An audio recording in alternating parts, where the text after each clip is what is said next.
Welcome to our next Fireside Chat. I got a different fireside today. I don't know how I managed to do that. Looks like you're out in the wilderness today, Brendan. Well, again, the campfire is also a lovely place to just sit and natter and talk about stuff. Thank you ever so much for joining us today. Please open the chat window or even just unmute yourself because this is a conversation if you have any questions.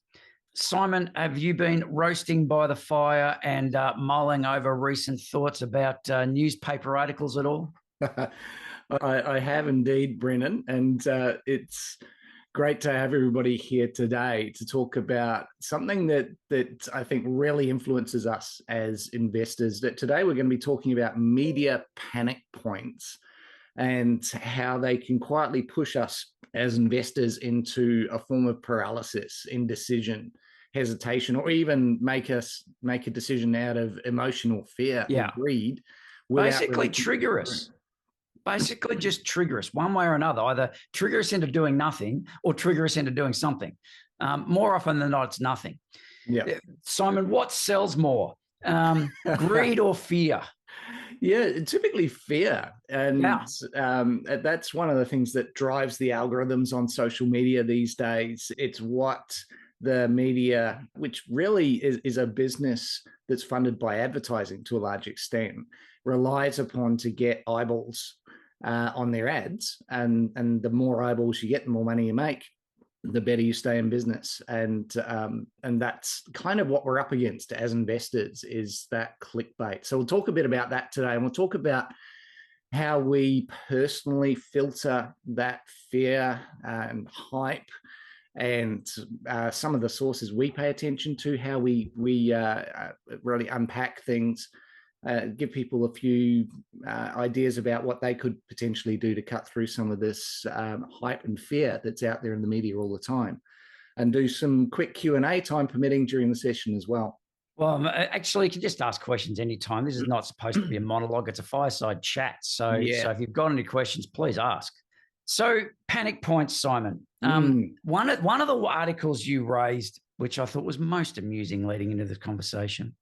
Can I say it? Are you okay if I say it? You go for it. Bricks and slaughter. I thought that was brilliant as a clever phrase. I mean, bricks and mortar is usually the phrase. Bricks and slaughter I thought was fantastic. 60 Minutes 2019. What was that about? Yeah, so for those who can cast their minds back pre the fog of the pandemic and back to 2019, there was a 60 Minutes article that came out, and it was heavily promoted at the time, had the title Bricks and Slaughter, as you said, Brendan, and it made the distorted claim that there were 40% property price falls on the horizon. And that caused quite a stir at the time. There was a lot of fear amongst investors and homeowners coming off the back of that article. Do you remember who the star witness was? There was an economist that they'd picked out, and they'd taken a soundbite from him, and then I'd blown it up into the whole article. His name escapes me at the moment. But wasn't it Harry Dent? No, it wasn't. Although they did make some reference to. They did, yeah, correct. Which is another one of those sort of alarmist drama. Yeah, media panic point headlines where Australian property market is going to crash by 30%. 40%. It's his catchphrase. 40% Australian property market crash. I'll be right one day. Yeah, correct. And he's been saying that for about the past 25 years. That's right. I'll be right one day. You wait for it. He wants to live his life so that he can get at one point say, I told you so. And that would be it. See, I told you so. I've been warning this for 35 years. What's the saying? That even a broken clock is right 2 times a day. But this is the kind of stuff that's out there. And it's out there all the time at various levels of the extremes. But that particular one, I mean, I remember having conversations with people around the time who had gone out in a fret, and they'd actually gone and sold their own home in fear that the prices were just going to tank because, 60 Minutes said so, or this economist said so. And of course, what did actually happen, Brendan? I think property prices actually boomed post-2019. Yeah, come May 2019, post-election, they took off. Yeah. And it didn't play out the way 60 Minutes said it might. But then, okay, good. Extreme statements, Simon. Extreme statements are never, ever, ever true. No exaggeration is, and it's fortunate we don't ever exaggerate, do we? No. I've told you a million times, do not exaggerate. Don't exaggerate. But that's the point. I mean, even a statement like the extreme views are never right is an extreme view in itself. Correct. You got to qualify that by saying, I think that they're almost never right. And they can, you can have views either way. So you have the bricks and slaughter and the crash of the market kind of headlines. And then the other extreme, you have the FOMO headlines. Property prices are going to boom. They're going to go up by 10, 20% this year. And again, that engages people on an emotional level, but property prices to double in the next 6 months. Yeah. Exactly. It distorts your decision-making. A good example just this week in the press as well would be around the latest inflation figures. Headlines like CPI shock reignites rate hike fears for households. That was brilliant. So, and what was the actual adjustment? But this is the thing. I mean, talking about how do you filter out this noise? Because if you react to it or if you make decisions based on this stuff, then you run the risk of, for instance, that person who sold their home off the back of the bricks and slaughter only to discover that prices shot up and they couldn't afford to buy the same property again just within like 12, 24 months. So how do we filter through that, I guess, is the real question. And it starts with understanding or being able to distill fact from headline. You got to look past the headlines. Well, no, Simon, there is never a fact in a headline. That's a very good point. Its job is not to be factual. Its job is to be emotive and to triggering, to inspire you to read the article. The more time you spend on that website and reading that article, the more opportunity they have had ads in your face and generate revenue from clicks through those ads. It's a revenue generating model. And it is built around the emotional trigger. So as long as when you're reading mainstream media, when you're reading articles, when you're reading even social media, as long as you recognize the purpose of the headline is to trigger you, observe if you get triggered by all means, but just don't believe it as a truth. Yeah. And then use that as again, being triggered, use that as am I inspired to read this article? And if you're not inspired to read the article, then ignore the headline. Do you get where I'm coming from? It's not a case of read the headline, hold as a truth, move on, because there's no truth in it. Read the headline, recognize it's clickbait, then go, all right, do I want to find out any more about this? And then maybe get into the first paragraph or something and understand what it's actually about. Going back to your are we in for an interest rate hike? Yeah. Yeah. What was we were talking about a difference. You were talking about it before, which I thought was brilliant. Was that exactly? So on the news last night. Go on. For the results members that are on today, we'll obviously unpack what's really going on with inflation and interest rates at the get together that's coming up on the weekend. But in terms of that CPI shock, what you had was a lot of reporting that inflation had come in, quotes, hotter than expected, with the trimmed mean, the Reserve Bank's preferred measure, going from 3.3% year on year to 3.4% year on year. And, there's a whole sort of 0.1% lift in inflation. When you actually look at the facts, and there are facts, there's no such thing as alternative facts. There are just facts, right? When you get to the data. When you look at the actual numbers at a granular level from the Australian Bureau of Statistics, the trimmed mean inflation went from 3.34%, so we got 2 decimal places, 3.34% to, which had been rounded down to 3.3% for purposes of reporting, to 3.36%. Which had been rounded up to 3.4% for the purpose, yeah, right, correct. 3.4% for the purpose of reporting. So your actual CPI shock was a lift of not 0.1, not 0.05, 0.02%. That's like 0.02%. Yeah. It is nothing in the grand scheme of things, but the sensationalization around it due to rounding, phenomenal. All right.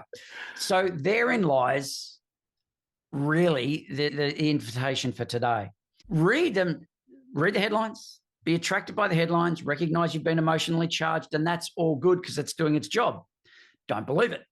Go into the article and start to figure out where the source data is. It's like reading the old Playboy magazines. You buy them for the articles and you look at the pictures. Yeah. So the point around that is you read the headlines. It's the headline on the cover of the magazine that attracts your attention.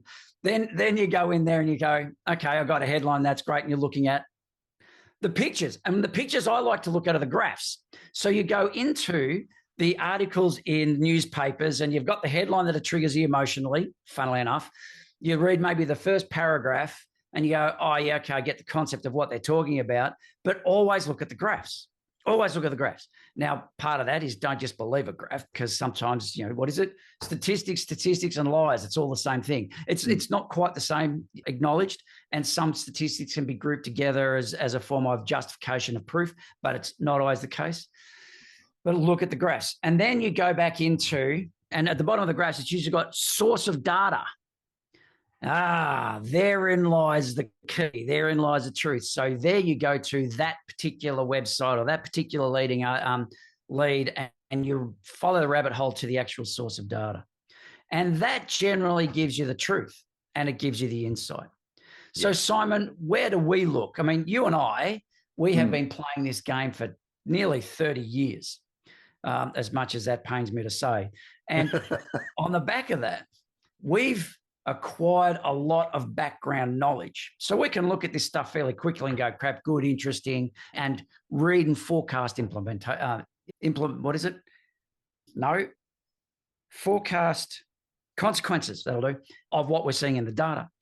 But where do we go to find data, and where are we encouraging people go to find data? Yeah, I think it's perhaps even easier to talk about where not to go looking for the data. Valid. So really cool to do that too, yes. If you are getting your property market insights and news and market info from social media, the first thing you need to recognize is that is highly filtered and you're just being fed data based on an algorithm that skews things towards a certain point of view based on stuff that you've watched before or other aspects of data that the algorithm has about you. So that's one thing. If you rely on social media for your news and outlook, you're in the wrong place to begin with.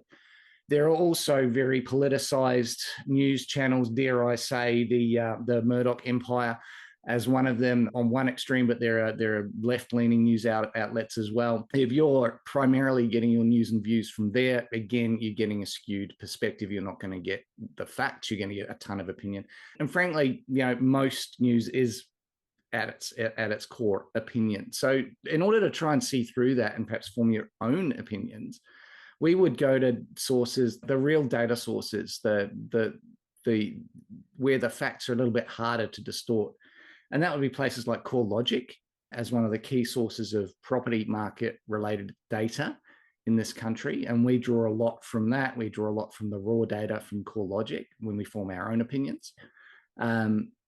We would go to sources Australian Bureau of Statistics. Yeah. It's again it's a bit dry, but oh no! See, if you think it's dry, you're looking at all the wrong stuff. It is so juicy. It is really cool. But I'm a bit of a graph number nerd, so I acknowledge that. But that's one of the first things that I do. Like when the headlines come out around the latest inflation numbers or employment numbers or wages data or economic growth, I don't, I'll notice the headline. I'll see what people are being told, but then I'll go straight back to the source and look at, but what did the Australian Bureau of Statistics actually present? It's amazing how often what you're getting in the headlines and even in the articles themselves in the news doesn't accurately reflect what was actually in the statistics. And so, as we do when we do our market updates and so on, we've gone and filtered that through and analyzed that and tried to unpack what the real truth was in the underlying data. But other sources would be the Reserve Bank itself. So rather than taking what the media tells you about what the Reserve Bank just said, actually go and look at what the Reserve Bank just said. Their statements, their press releases, their reports, their analysis to see what are they actually truly saying, what are they actually truly thinking.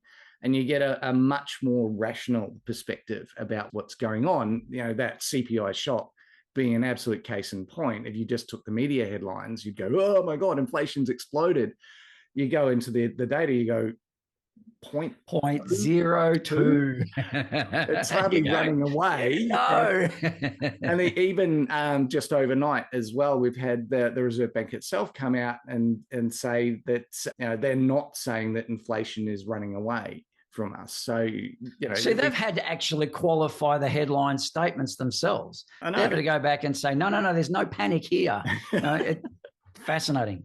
And exactly. Other sources, Simon, I mean, I use the ABC News fairly regularly. Again, they're less politically motivated, less marketing motivated. There's a bit of political in it, but you can filter through that a lot. And the economic data is generally, they attempt to present accurately. Yeah, and the more professional... They don't put some sort of marketing filter on it or clickbait. And whilst there will be some clickbaity headlines, they're far less prevalent on a source like that compared to some of the more extreme left and right wing media sources. And the other ones would be... but are we saying believe them in their ultimate? Oh, no. Are we saying, because Brendan and Simon said ABC's okay, we should believe every word out of the mouth of everybody in the ABC? No, that's not what we're saying. You take the information and you go to the heart of where that information came from and you look it up yourself. Yeah, cool. And, the question we're addressing, and it's come up in the chat window here, is, to avoid the rubbish articles, what suggestions do you have for more credible sources? So as Brendan said, we'd certainly look at the ABC.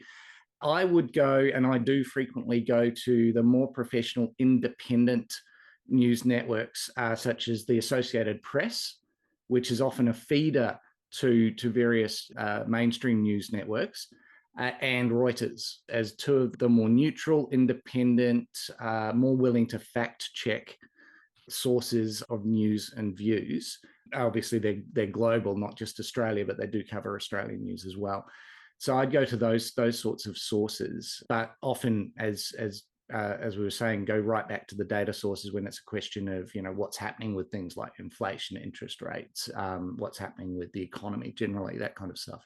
Now, you're going to need to grow into this data analysis a little bit yourselves. Now, Simon and I, as I said, we've been playing this game for 30 years. So we can look at the data and we can go, variations, and what does that variation mean? If you're new to this, let's say, if you're not involved in the data of it so much, or if you have historically been attracted and directed by headlines, our encouragement is don't be attracted and directed by headlines. Absolutely. Do at least get into the depth of the article and look for any biases and idiosyncrasies and political messages within it, because there's some bullshit out there.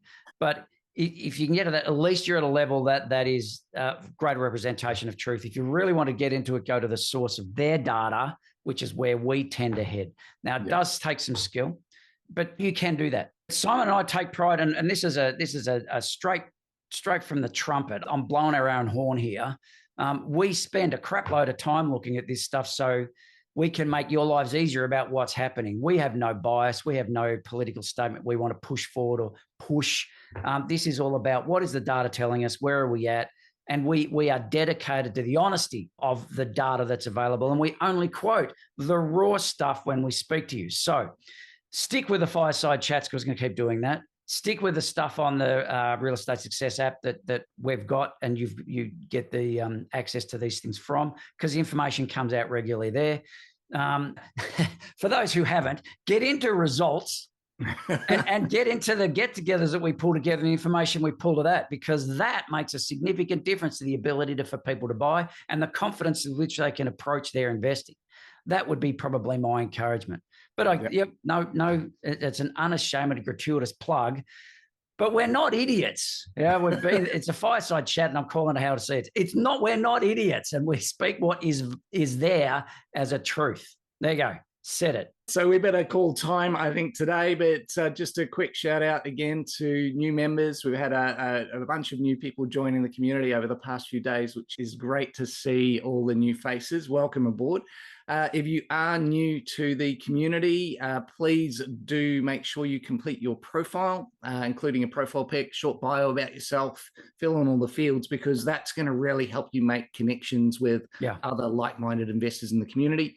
And make sure you answer that icebreaker question as a bit of an introduction of yourself to the community as well. And check out the upcoming event space, where you'll see future fireside chats and other events that are coming up that you can RSVP for. And of course, jump into the event replays for anything that you may have missed, so you can catch up on that. And there's a ton of fantastic information there for you to get your teeth into. But welcome aboard, and it's great to have you here. So, Simon, just as a thought, you edit these a little bit before putting them out and posting them for people to watch later. Yeah? But so for those listening, yes, this will be available later. Do you edit much out? Because if I'm a little bit radical in my views, or a little bit left of center, or a little bit lapse in my perspective, very, do you go, Brendan, can't say that, and you edit out? Or do you keep it in? I'll answer that with an extreme statement, and we know what we said about extreme statements. I would never edit that out at all, Brendan. My point around that, if you want the true source, get into these things live, because there's a certain filtered perspective that I think Simon very diligently puts out there as a recording. But if you want to see it for what it's worth and to get the source from the horse's mouth, then join live. We will see you next week. Guys, thank you very much for joining us. Simon, what last word? I just don't forget, we're doing this every week. We will see you again next Thursday. As Brendan said, join it live. That's the best way to be. All right. Take care, guys. See ya.